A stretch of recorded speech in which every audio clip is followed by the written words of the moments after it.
Hey, what's going on YouTube?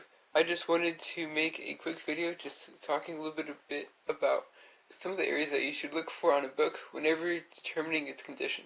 This is not really going to be about what I think a book's condition should be, because condition of books is very subjective when selling on Amazon, where one person's very good might be another person's acceptable, etc. But this is to talk about some of the areas that you should look for in a book so you don't miss anything when making your own opinion that can possibly lead to the seller being unsatisfied with their order. So here are some books that I have for examples, and I'm just going to talk about that. So the first area to look at that I always look at when getting a book is I look at the rim of the book. The reason why is because when you get a book from a library or even people's collections, they have a little stamp like that that shows like what library it came from or what collection it came from. But even if the book may have never been checked out, oftentimes you still have to sell it as used if they have that stamp. Also, looking at the rim gives you an idea if there's any staining on the rim of the book. Look for any water damage and look for any mold. Yes, mold. Sometimes you go to state sales and thrift stores and you will see books that have these little spots. That's mold. Can't see too well from the camera, but there's little spots, and that's mold. So it's really not what you want to see in a book at all. But you can still sell it in acceptable condition if you note it in the condition notes that there is mold, and you can still sell it, especially even in good or very good condition, if it is a library book. Well, not very good, but acceptable and good if they have a little library mark like that. But make sure you note it in the conditions. Where here you can see, here's a book example. It's white. Solid, crisp white. Next thing to look for that I look at is the dust jacket. What you're looking for in the dust jacket and the cover is you want to try it in the light, see if there's any scratches. Also, you want to see if there is any water damage or discoloration, especially towards the bottom, in the spine, and the rim of the book as a whole. Because a lot of times what happens is someone spills something, they'll put the book down on top of the spill, and there's water damage. Which is something I've overlooked once before. Ended up being okay because I gave the customer partial refunds to reflect the damage that I overlooked, and the customer was happy because I gave them partial refund to reflect the damage. But it could have gone over a lot worse. So definitely keep on the lookout for like water damage and just wear as a whole, especially in like dust covers like this one. A lot of times you will see like small tears. There's not a small tear on this one, but you see like small tears on this dust cover.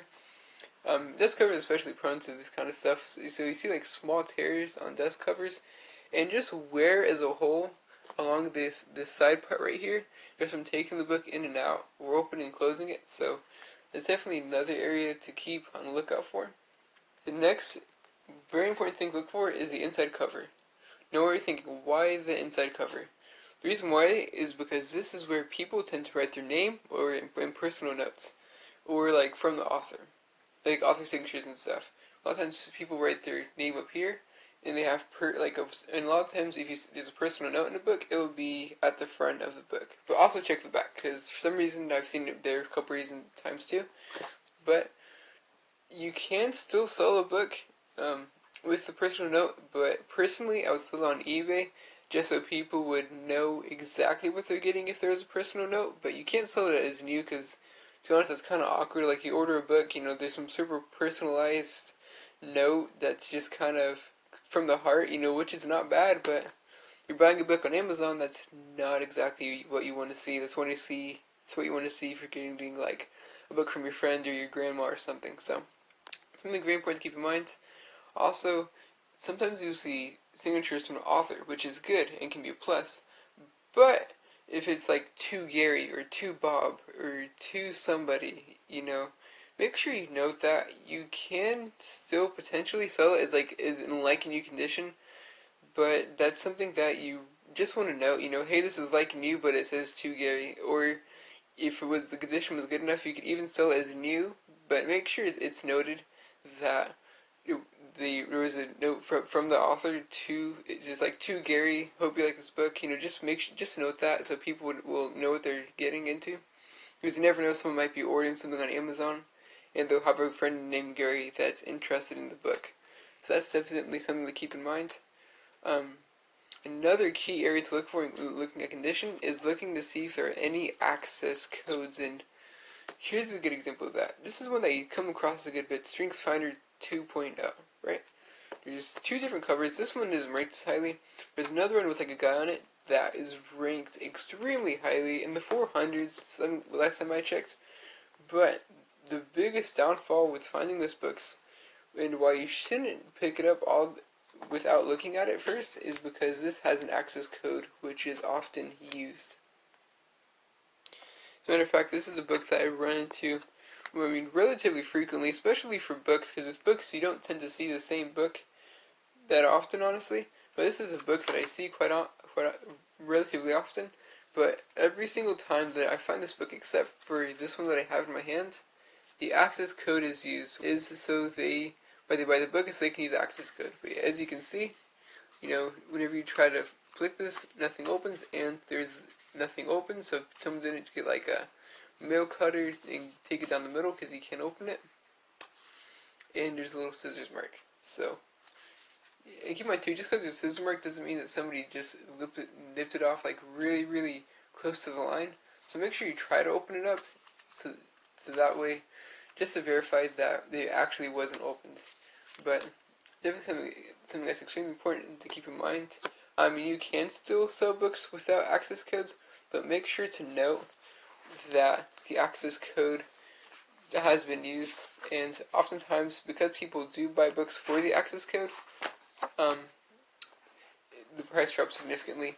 But sometimes you will see like promo access codes. This one actually hasn't been used either. Most of the time when you see access codes, they're used. But it's like a free 4-month subscription to something that made you feel like a promo thing and not the main reason why somebody buys a book. That's definitely something to keep in mind. So the next thing that you're going to want to look at is any highlighting or writing on the pages of a book. What I usually like to do is like to flip it fairly slowly like this, just to ensure that there isn't any writing or highlighting on the pages of the book.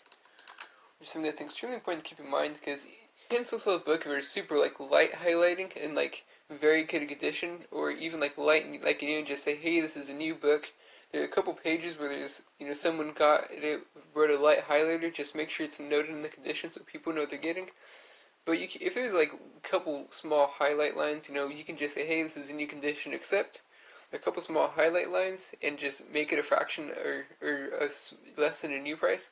People may still buy it just because it is less than a new price, but definitely is an extremely important thing to keep in mind whenever you are looking at a book.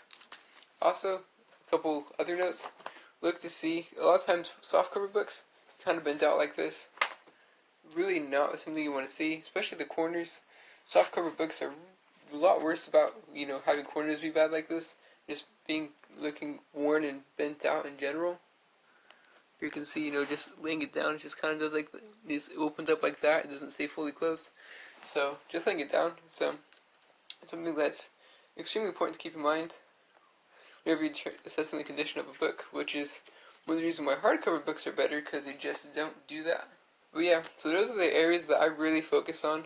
Also, just take that all together and look at the condition of the book as a whole.